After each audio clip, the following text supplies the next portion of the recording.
60 రోజుల్లోనే ఇంగ్లీష్ నేర్చుకునే అద్భుత అవకాశం మీకోసం. ఇప్పుడే స్పోకెన్ ఇంగ్లీష్ క్లాస్లో జాయిన్ అవ్వండి.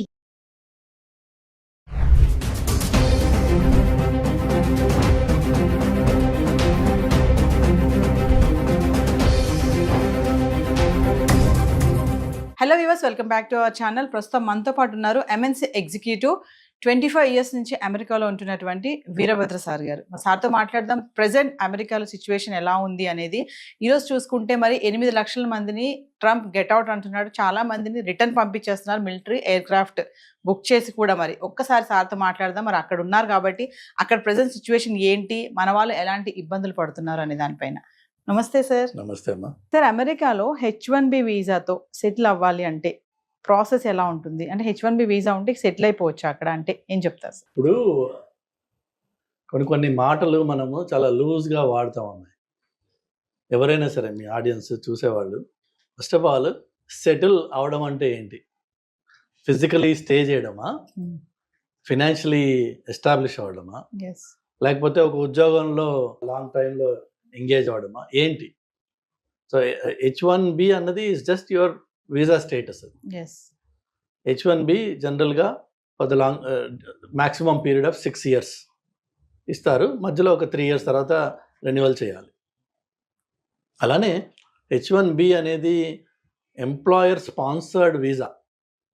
ఒక ఎంప్లాయరు నేను నా ప్రయత్నాలు నేను చేసి లోకల్గా ఉద్యోగుల కోసం వెతికితే నాకు కావాల్సిన స్కిల్ అండ్ ఎక్స్పీరియన్స్ ఉన్నవాళ్ళు దొరకలేదు కాబట్టి నేను H1 ఫైల్ చేస్తున్నా అని ఒక అండర్టేకింగ్ ఇచ్చి, ఎఫిడవిట్స్ ఇచ్చి, దానికి తగ్గట్టుగా తను చేసిన ఎఫర్ట్స్ ఏంటి, మినిమం 3 months ఎంతో పబ్లిష్ చేసి, ఎన్ని రెజ్యూమ్స్ వచ్చాయి, ఎంతో ఫిల్టర్ చేసాము, ఇవన్నీ ప్రూవ్ చేయాలి అది ఆ కంపెనీ. అప్పుడు వాళ్ళు ఫైనల్గా H1 ఫైల్ చేస్తారు. ఆ H1లో ఎవరన్నా నాలాంటి వాడు వచ్చాడు అనుకుందాం. వస్తే నేను అక్కడ జాబ్ చేస్తాను. మళ్ళీ అగైన్ లాస్ట్ టైం మీకు చెప్పాను, there is nothing called a job in America. Everything is temporary, everything is project oriented. So మనము ఒక ప్రాజెక్ట్కి వాళ్ళు హైర్ చేసినట్టయితే అది 3 నెలల, 6 నెలల, సంవత్సరమా ఆ ప్రాజెక్ట్లో మనం వర్క్ చేస్తాం. ఒకవేళ లాంగర్ ప్రాజెక్ట్స్ ఉన్నాయి, లాంగ్ టైం నడిచే ఎంగేజ్మెంట్స్ ఉన్నాయి, లేదంటే ఒక ప్రాజెక్ట్ నుంచి ఇంకో ప్రాజెక్ట్కి, ఇంకో ప్రాజెక్ట్ నుంచి ఇంకో ప్రాజెక్ట్కి, అట్లా అదే ఎంప్లాయర్ దగ్గర మీరు 3 ఏళ్ల పాటు కంటిన్యూ అయ్యారనుకుందాం. అప్పుడు 3 ఏళ్ల తర్వాత all you have to do is get your H1 renewed. ఆ రెన్యువల్ మళ్ళీ అప్రూవ్ రాగానే జనరల్గా మన పిల్లలు చేసేది ఏంటంటే ఇండియాకి వచ్చి స్టాంపింగ్ చేయించుకొని మళ్ళీ వెనక్కి వెళ్తారు కదా. అది ఇండియాకే రావక్కర్లా, వేరే వేరే మెథడ్స్ కూడా ఉన్నాయి. అసలు యాక్చువల్గా మీరు స్టాంపింగ్ చేయాల్సిన అవసరం కూడా లేదు మీకు. Stamping is only for the purpose of travel తప్ప మీరు విత్ ఇన్ ద కంట్రీ ఉంటే అదే కాగితం మీద మీరు అన్ని పనులు చేసుకోవచ్చు. కానీ చాలా మటుకు మన వాళ్ళందరూ అనుకునేది ఏంటంటే రెన్యువల్ అయింది కాబట్టి నేను ఇండియాకి వెళ్ళాలి, దీన్ని స్టాంపింగ్ చేయించుకుని రావాలి వస్తారు. ఓకే, వచ్చారు. వచ్చిన తర్వాత మళ్ళీ అనదర్ 3 years కంటిన్యూ అవుతుంది. అలానే ఒకవేళ అదే ఎంప్లాయర్ మీకు మళ్ళీ వేరే ప్రాజెక్ట్లో పెట్టి వేరే ఎంగేజ్మెంట్స్ ఇచ్చి మీకు కంటిన్యూ చేశాడు అనుకోండి, అక్కడే మీరు 6 ఏళ్ల పాటు సెటిల్ అవ్వచ్చు. సెటిల్, అది దట్స్ వన్ వే మనం సెటిల్ అంటాం. But it's again temporary for 6 years. ఈ లోపు green card, permanent residency process ఒకవేళ అదే ఎంప్లాయరు ఆయన దయా కరుణం ఉంటే బాగుంటే ఏం చేస్తారంటే they will initiate green card process. మళ్ళీ అక్కడ లేబర్ సర్టిఫికేషను అన్నీ వాళ్ళు వెళ్తారు. వెళ్ళి గ్రీన్ కార్డ్ కోసం అని చెప్పి again H1 or labour certification, then I-140, then eventually permanent residency or adjustment of status అంటారు దాన్ని, గ్రీన్ కార్డ్. సో అది మళ్ళీ ఒక ప్రాసెస్. అది 6 ఏళ్ళు అయిపోయిన వాడికి ఈ లేబర్ సర్టిఫికేషన్ I-140 కూడా కంప్లీట్ అయి ఉన్నట్టయితే వాళ్ళు ఎవ్రీ 2 years, ఎవ్రీ 1 year మీకు రెన్యూ చేసుకుంటూ ఉండొచ్చు. ఆటోమేటిక్గా అప్రూవ్ కూడా చేస్తారు. అది గ్రీన్ కార్డ్ వచ్చేంత వరకు, అంటే మన టర్న్ వచ్చేంత వరకు ఇది రెన్యూ చేసుకుంటూ అక్కడ ఎక్స్టెండ్ చేసుకుంటూ ఉండొచ్చు. అంటే H1B వీసా ఉన్న వాళ్ళకి గ్రీన్ కార్డ్ ఈజీగా వచ్చేస్తుంది సార్? ఈజీ ఏది లేదు. ఇప్పుడున్న స్టాటిస్టిక్స్ ప్రకారం కొన్ని స్టేటస్లో గ్రీన్ కార్డ్ కావాలంటే మీరు 70 years, 60 years వెయిట్ పీరియడ్ ఉందన్న. అంటే మన లైఫ్ టైంలో అది రాదు. సో అమెరికాకి వెళ్ళి సెటిల్ అంటే ఇదే. సో స్టేటస్ నాకు నన్ను ఇక్కడి నుంచి ఉద్యోగం లేకపోయినా బయటికి పంపించరు అనే స్టేటస్కి రావడం అంటే గ్రీన్ కార్డ్ తెచ్చుకోవడం. గ్రీన్ కార్డ్ వస్తే now you are settled physically in America. Physically economically which is job ఏదైనా ఉందా లేదా మీకు. ఆ జాబ్స్ ఇంత ముందు కూడా మీకు చెప్పాను నేను, అన్నీ టెంపరీ ఉంటాయి, కొన్ని మాత్రమే కార్పొరేట్ జాబ్స్ ఉంటాయి. ఇప్పుడు నేను ఒక పెద్ద కంపెనీకి వర్క్ చేస్తున్నా. So there is a sense of security. It's not like వాళ్ళు ఏదో ఫైర్ చేయడానికి కాదు, వాళ్ళకు కూడా బుక్స్ తారుమారయ్యి ప్రాఫిట్స్ తగ్గినప్పుడు, మార్కెట్ ప్రెషర్స్ ఉన్నప్పుడు, లేదంటే ఇప్పుడు ట్రంప్ చేసే హంగామా చూసినప్పుడు వాళ్ళకి కూడా భయానికి వాళ్ళు ఏం చేస్తారు, దే కట్ డౌన్. లేకపోతే కంపెనీ డైరెక్షన్ మారుతుంది. రీసెంట్గా గూగుల్ అన్నది all hardware and platform guys will let you go. ఎందుకంటే గూగుల్ వాళ్ళ డైరెక్షన్ మారుస్తున్నారు కాబట్టి. సో అలాంటప్పుడు గూగుల్ అనే పెద్ద కంపెనీలో 1,00,000 మంది ఉన్న కంపెనీలో మీకు ఒక పాకెట్ ఆఫ్ డిపార్ట్మెంట్స్ని ఎలిమినేట్ చేస్తే ఆటోమేటిక్గా జాబ్స్ పోయినాయి. సెటిల్ అన్నది ఏం లేదు అక్కడ. ట్రంప్ ఇప్పుడు అంటున్నాడు కదా సార్, సెటిల్ అవ్వడానికి అమెరికా రాకండి అని అయితే ఒక స్టేట్మెంట్ ఇస్తున్నారు కదా, అది ఎవరికి వర్తిస్తుంది? అదే చెప్తున్నాను నేను. మీరు ట్రంప్ అన్నాడా లేదా వదిలేసేయండి, ఆయన చాలా మాట్లాడాడు. సెటిల్ అవ్వడం అన్నది ఇట్స్ ఎ పాసిబిలిటీ. H1B నుంచి మీరు I-140 తర్వాత ఈవెన్చువలీ గ్రీన్ కార్డ్ వచ్చి అక్కడ మీరు ఉండొచ్చు. అట్ ద సేమ్ టైం ఆ ఉంటున్న టైంలో మీకు ఒకటే ఉద్యోగంతో 20 ఏళ్ళు 10 ఏళ్ళు 25 ఏళ్ళు ఉండే ఛాన్స్ లేదు. అమెరికానే కాదు, ఈవెన్ ఇండియా కూడా మీరు ఈ రోజున చూస్తే మీకు గవర్నమెంట్ ఉద్యోగాలు లేకపోతే బ్యాంక్స్ ఇలాంటివి ఏమన్నా అది మీరు ఎక్కడ జాయిన్ అయితే అక్కడ సెటిల్ అయిపోవచ్చు. కానీ మిగిలినవన్నీ ఐటీ జాబ్స్ అన్నీ కూడా then are permanent jobs. Anybody can be laid off any time. 2 weeks notice ఇవ్వాలి వాళ్ళు అంతే. ఆర్ మేబీ ఇండియాలో నోటీస్ టైం ఎక్కువ ఉందేమో, బట్ నోటీస్ ఇచ్చేసి వాళ్ళు లే ఆఫ్ చేయొచ్చు. వాళ్ళు nothing holds them back. There is no protections under the law. Present ఇప్పుడు ట్రంప్ H1B వీసా దాంట్లో కూడా మార్పులు చేస్తున్నామని చెప్పి అంటున్నారు కదా సార్, ఏమన్నా మార్పులు జరిగాయి అనుకుంటున్నారా? యాక్చువల్గా ట్రంప్ అండ్ ఈలాన్ మస్క్ వీళ్ళు ఈ బ్యాచ్ అంతా they are more in favour of H1B. వాళ్ళకి డిజైర్ ఉంది దీన్ని H1B ప్రోగ్రామ్ని మరింత ఎఫిషియెంట్గా చేయాలి, ఇందులో ఉన్న లూప్ హోల్స్ ఏవైతే ఉన్నాయో వాటిని కంట్రోల్ చేయాలి. But America needs talent. అందులో there is no second thought about. So ఆ టాలెంట్ అనేది ఏమవుతుంది, ఎక్కడి నుంచి వస్తుంది? మెయిన్గా there either Indians or Chinese or Philippine. ఈ పాపులేషన్స్ ఎక్కువ ఉంటాయి నంబర్స్ చూస్తే. మీరు ఆ పాపులేషన్ ఎక్కువ ఉంటుంది కాబట్టి మన గ్రీన్ కార్డ్ కూడా అంత లేట్ అవుతుంది అనమాట. వేరేజ్ కొన్ని కంట్రీస్కి 1 yearలో గ్రీన్ కార్డ్ వచ్చేస్తుంది, బికాజ్ ఆ కంట్రీస్ నుంచి రిప్రజెంటేషన్ అంత తక్కువ ఉంది. సో అందుకని చెప్పేసి H1కి పాజిటివ్గానే ఉంటుంది. ఇన్ ఫ్యూచర్ ఇష్యూస్ ఇంకా డెవలప్ అవుతాయి, పాజిటివ్నెస్ బాగుంటుంది. కానీ వాళ్ళకి గ్రీన్ కార్డ్ రావడం అనేది అది ట్రంప్ ఒక్కడి వల్ల అయ్యే పని కాదు. అది కాంగ్రెస్లో లీగల్ ఏదైతే ఉందో స్టేటస్ మార్పిడి లేకపోతే గ్రీన్ కార్డ్స్ కోటా మేనేజ్మెంట్ ఏదైతే ఉందో దానికి నేను అమెరికాకు వెళ్ళినప్పటి నుంచి క్యాంపెయినింగ్ నడుస్తుంది, ఇన్ఫ్లుయెన్స్ నడుస్తున్నాయి, బిల్స్ వస్తున్నాయి. కానీ అన్ని బిల్స్ ఫెయిల్ అయిపోయినాయి ఇప్పటిదాకా. Nobody could overhaul that process, that system. అందులో సిస్టంలో ప్రాబ్లమ్స్ ఉన్నాయని అందరికీ తెలుసు. లీగల్ ఇమిగ్రెంట్స్ కష్టపడుతున్నారన్న విషయం అందరికీ తెలుసు. కానీ దాన్ని ఫిక్స్ చేయడం అన్నది it's a political landmine. Nobody wants to step on that. ఎందుకంటే H1 L1 F1 ఇంకో 1 అది వదిలేసి అందరూ ఇమిగ్రెంట్స్. అండ్ ఇమ్మిగ్రేషన్ అనేది ఒక సెన్సిటివ్ టాపిక్. సో దాంట్లో ఏమాత్రం అటు ఇటు చేసినా ఎవరైతే దాన్ని సెన్సిటివ్గా చేసి భూతంలా తయారు చేసి ఇమ్మిగ్రెంట్స్ వచ్చి మన అమెరికాని మన కల్చర్ని మార్చేస్తున్నారు, ఇవన్నీ ఉన్నాయి కదా గొడవలు.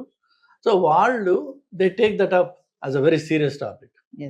సో పాలిటిక్స్లో ఎవరైతే ఉన్నారో పొలిటీషియన్స్కి వాళ్ళ కెరీర్ ఎండ్ అయిపోయే అవకాశం ఉంది ఆ టాపిక్ని టచ్ చేస్తే. ఒక విషయం చెప్పండి సార్, అంటే ఎలా పడితే అలా అమెరికా వెళ్ళిపోవాలి ఏదోలాగా, అక్కడికి వెళ్ళి పడ్డామా అక్కడ ఉద్యోగం ఏదో చేద్దామా అని కాకుండా ప్రెసెంట్ ఏంటంటే టాలెంట్ స్మార్ట్ పీపుల్ని ఖచ్చితంగా అక్కడ తీసుకోవడం అనేది జరుగుతుంది అంటారు.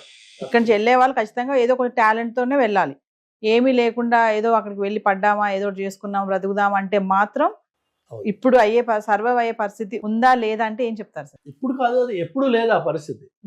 ఎందుకంటే అన్ఫార్చునేట్గా మనము అక్కడ వెళ్ళి ఇండియన్స్ కొంత సిస్టమ్స్ని అక్కడ పొల్యూట్ చేసిన మాట వాస్తవం. నేను రీసెంట్ టైమ్స్లో ఐ సీన్ నోటిఫికేషన్స్ ఫర్ ఇది ఎంప్లాయీస్ కోసం నోటిఫికేషన్స్ పెట్టిన వాళ్ళు క్లియర్గా కింద చెప్తున్నారు, no AP or Telangana graduate. అదే మనం ఎంత నొటోరియస్ అయిపోయాం అన్న దానికి ఒక ఎగ్జాంపుల్ చెప్తున్నాను. పోనీ ఆ పెట్టినవాడు లోకల్ అమెరికన్ కాదు, వాడు ఇండియనే.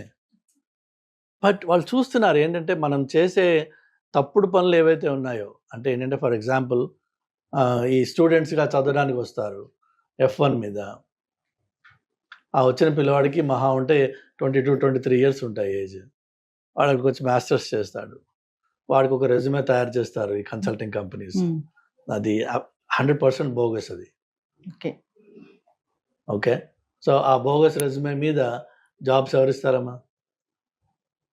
సో ఏదో ఒకటి చేసుకుంటాం అంటే ఈ దొంగతనం కొన్ని రోజులే నడుస్తుంది, ఏదైనా సరే అది పట్టుపడుతుంది, పట్టుపడిపోయింది ఇప్పుడు. బట్ నెవర్ ద లెస్ మనం చేసింది దొంగతనం. నేను అమెరికాకి వెళ్ళి ఏదో ఒకటి చేసుకుని బతికేస్తాను అనే ప్రసక్తి లేదు అక్కడ. అంటే ప్రెసెంట్ ఒక విషయం చెప్పండి సార్, ప్రెసెంట్ మాత్రం అక్కడికి వెళ్తే టెంపరీ, నువ్వు జాయిన్ చేసానికి వెళ్ళినా చదువుకోవడానికి వెళ్ళినా ఏదైనా సరే టెంపరీగానే ఉండి రావాలి తప్ప అక్కడ సెటిల్ అవ్వడం అనే ఆలోచన అనేది ఇప్పుడున్న పరిస్థితిలో లేదు అని అనుకోవచ్చు అంటారా? టెంపరీ అంటే మీరు అమెరికాకి విజిట్కి వెళ్ళి రావడం అనేది ఉంది కదా ఒకటి, దాన్ని B1 B2 వీసా అంటారు. అలా వెళ్ళేసి సరదాగా 3 నెలలు 2 నెలలు తిరిగేసి వస్తాను నేను, అది కూడా ఆ వీసా అప్రూవ్ అయితే వెళ్ళి తిరిగి రండి, ప్రాబ్లం లేదు. కానీ అక్కడికి వెళ్ళి నేను ఏదో ఒక ఆడ్ జాబ్ చేసుకుంటాను, ఆడ్ జాబ్స్ అంటారు వాటిని, ఏదైతే మీకు ఎంప్లాయర్ చెక్ రూపకంగా మీకు శాలరీ ఇవ్వలేడు, బై క్యాష్ ఇస్తారు. ఎందుకంటే ఎంప్లాయర్ కూడా తెలుసు is not suppose to employ you, కానీ వాడు వాడుకున్నాడంటే క్యాష్ రూపకంగా డబ్బులు ఇస్తాడు. That means you are living an illegal life. మీరు నిర్ణయం చేసుకోవాల్సిందల్లా మీ ఆడియన్స్ అందరికి ఎవరికైనా నేను చెప్పేది ఏంటంటే, అక్కడికి వెళ్ళి ఆ బతకాల్సిన అవసరం ఉందా నీకు? అక్కడికి వెళ్ళి అంత హీనంగా ఏ మెక్డానల్డ్స్లోనో లేదంటే ఏ ఇండియన్ రెస్టారెంట్లోనో నలుగురికి సర్వ్ చేయడమో, లేదంటే గిన్నెలు కడగడమో, లేదంటే స్టోర్స్లో పనిచేయడమో అర్ధరాత్రి అపరాత్రి, అక్కడ ఉండే రిస్కులు ఉన్నాయి. బట్ ఆ వర్క్ కోసం అని చెప్పి నువ్వు అమెరికాకి వెళ్ళాలా? డాలర్ కన్వర్షన్ అంత గొప్పదా? అంత అవసరమా? అది లేక ఇక్కడే మన అహంకారం ఏదైతే ఉందో కొంచెం అహాన్ని కొంచెం కంట్రోల్ చేసుకుని ఎంతోమంది మాస్టర్స్ చేసి, ఇంజనీరింగ్ చేసి, ఫార్మస్యూటికల్ డిగ్రీస్ చేసి పిల్లలు పానీపూరి బండి పెట్టుకున్నారు. ఇండియాలో హైదరాబాద్లో ఉన్నారు మీకు మాస్టర్స్ చేసి పానీపూరి పెట్టుకున్న వాళ్ళు, రోజుకి 3,000 2,000 4,000 సంపాదిస్తున్నారు వాళ్ళు. తప్పేంటి అందులో? కానీ మనకేంటంటే డిగ్నిటీ ఆఫ్ లేబర్ అని చెప్పి ఒకటి ఇండియాలో ఇక్కడ ఉంది. అదంతా నేను చేస్తా, ఇదంతా నేను చేస్తా అక్కర్లా. నువ్వు ఏదైనా సరే, ఏ పనైనా సరే, ఫస్ట్ ఆఫ్ ఆల్ నీ సెల్ఫ్ రెస్పెక్ట్ మెయింటైన్ చేసుకుని నువ్వు పని చేసినట్టయితే అది నీకు గర్వంగా ఉంటుంది, ధైర్యంగా ఉంటుంది. నువ్వు దొంగతనంగా బతకాల్సిన అవసరం లేదు. అక్కడ మీకు డ్రైవర్స్ లైసెన్స్ రాదండి మీకు స్టేటస్ లేకపోతే, which means you can never drive. వేరే వాళ్ళ కారులో అయాపా అని అడుకుని తిరగాలి తప్ప యూ కెన్ నెవర్ డ్రైవ్. ధైర్యంగా మీరు ఒక ఫ్లైట్ ఎక్కి వెళ్ళలేరు, ఎక్కడ ఎవడు నేను స్టేటస్ చెక్ చేస్తాడు. అంత దొంగగా ఉండాలి. అంత ఉండాల్సిన అవసరం ఉందా? అన్ఫార్చునేట్ ఏంటంటే నాకంటే ముందు 10 మంది వెళ్ళారు, వాళ్ళందరూ అక్కడ ఉన్నారు, వాళ్ళు సెటిల్ అయిపోయారు, నేను కూడా వెళ్తా అక్కడికి.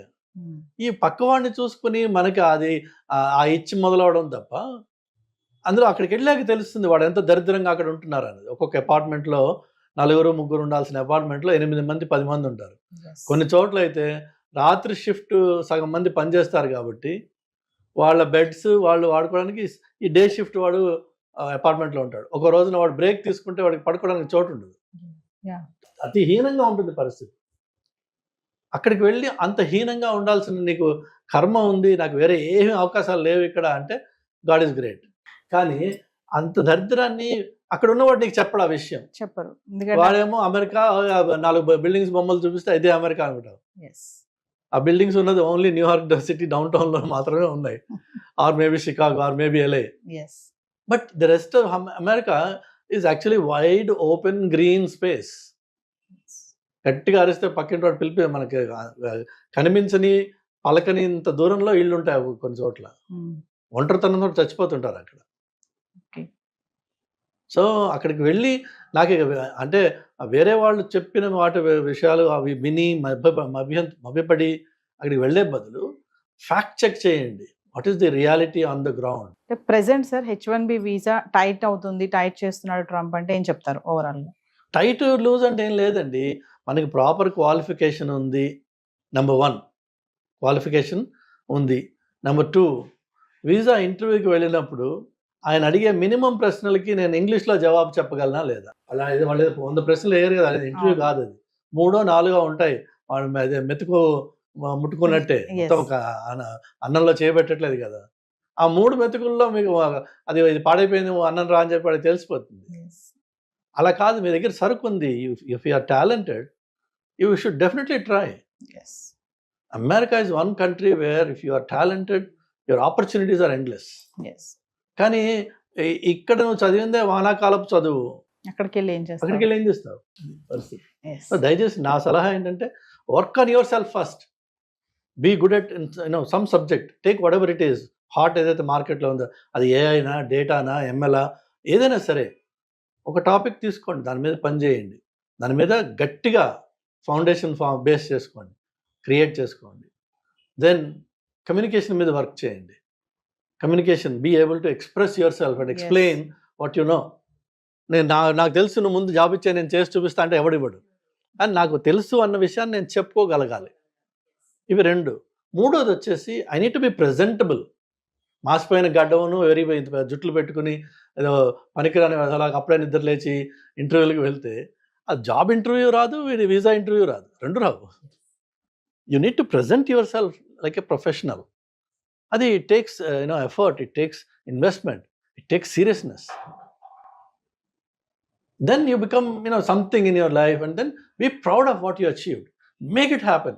అంతేగాని వాడి కాళ్ళు పట్టుకుని వీడి కాళ్ళు పట్టుకుని అయ్యాపా ఏదో ఒకటి చేసుకుని నేను బతికేస్తా, ఆ ఏదో చేసుకుని అంత దీనస్థితిలో ఉన్నావా నువ్వు?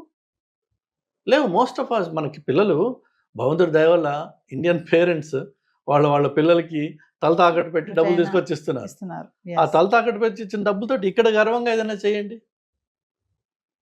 అక్కడికి వచ్చి ఏదో ఒకటి అని కాక్రోచెస్ ఇన్ఫెస్టెడ్ అపార్ట్మెంట్స్లో ఉండి 50 ఏళ్ళు 60 ఏళ్ళ క్రితం కట్టిన ఇళ్ళు, ఇన్సెక్యూర్ ఏరియాస్ ఉంటాయి. చౌకగా దొరకాలి అపార్ట్మెంట్ అంటే మీకు you have to go to areas that are highly insecure. So అక్కడికి వెళ్ళి ఉంటే ఎవడో ఏ రాత్రో ఒకటి కొట్టి మన దగ్గర ఉంది లాక్కుంటాడు. వాడు ఒకటి కొడితే చాలు మనం చచ్చిపోవడానికి, గట్టిగా ఉంటారు వాళ్ళు. లేదు, ఏ షూటింగ్ అవుతుంది, మనం అడ్డంగా పడతాం అందులో. ఈవెన్ దో యూఆర్ ఇన్నోసెంట్, గన్కి తెలియదు, అది బుల్లెట్కి తెలియదు నువ్వు ఇన్నోసెంట్ అన్నది. సెలెక్టివ్గా షూట్ చేయడం పడ్డాం, అయిపోతుంది మన పని. ఇక్కడ అమ్మా నాన్నలు క్షోభతోటి ఏడవడం ఎందుకు? ఇవన్నీ అవసరమా? Thank you sir.